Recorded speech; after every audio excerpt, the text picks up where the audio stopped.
everybody, it's Aaron back from Screen Stars here once again to do another review for Geek Legion of Doom, and today I am reviewing the post-apocalyptic science fiction movie Wastelander, a film that focuses on one individual who essentially wanders the wasteland to help those in need.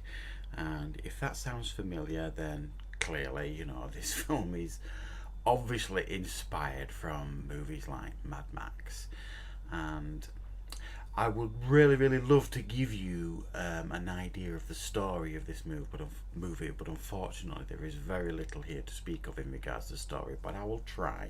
And essentially it is just that. It is this guy, the Wastelander, as he's referred to in the movie quite a lot, wandering the wastelands looking for a place called Eden,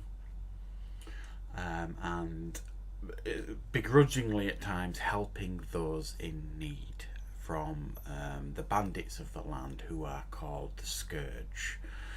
And that is the movie. And the biggest letdown for me in this movie is the fact that there is no tangible story here. There's nothing. It is literally just wandering around scene to scene, helping those people, getting into fights, battles, and that's it. That's this movie in a nutshell. And it's a real shame, because there's an awful lot going for this movie, in a sense of the costume design I thought was fantastic. Everybody had this different look about them with these helmets that they're wearing, and the gun design. A lot of time and effort had gone into the costume design and the gun design on this movie to make it look and feel a little bit unique, and I felt they did that. And the location as well, it did feel post-apocalyptic. It did feel grim and all that kind of stuff, and dusty and dirty. So they'd done well in that regard. They'd done the work. I just wish that they'd got a decent story and script going with this movie, because there's so much wrong with this movie. It outweighs the good things it has going for it. The action scenes, when they happen, are pretty good. Although some of them are poorly edited at times, because you can't quite make out what's happening. They're edited together a bit shoddily at times, and other times they're done pretty well.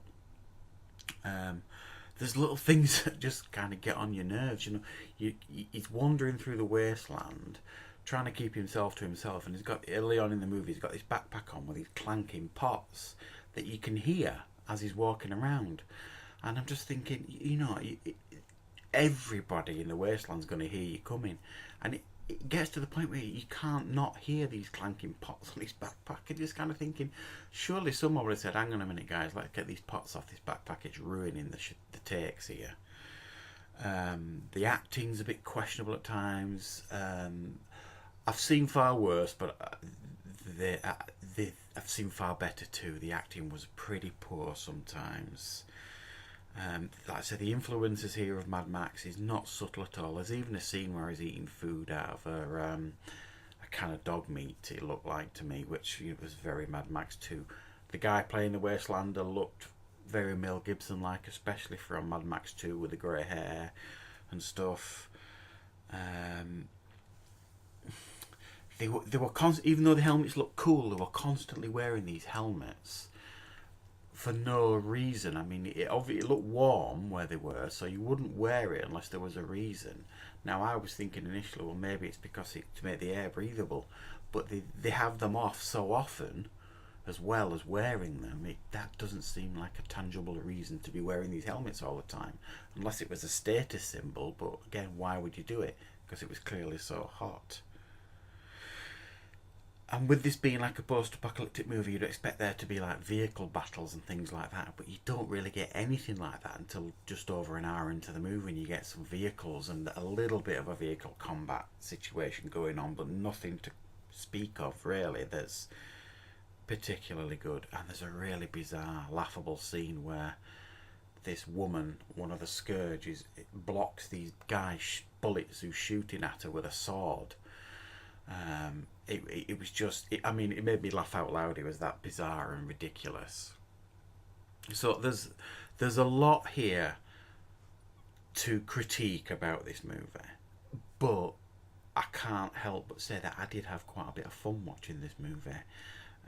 It was entertaining, the action was impressive at times, the costume design I thought was pretty outstanding, and I think the best part of the movie, the costume design. And the idea was good. There's nothing wrong with a good post-apocalyptic movie. They just didn't give us a story worth watching. Just this search for Eden that, you know, and very little explanation given around it. And you do kind of get some answers by the end, but you don't really care when they give them you. So I can't really recommend this movie as a strong film to watch. I can only give it a 4 out of 10 because there's too much wrong with it. But if this is your sort of film, like a post-apocalyptic science fiction movie, there's a lot to like here too, and there are some fun action scenes. So it is something that may potentially become a cult classic in the future.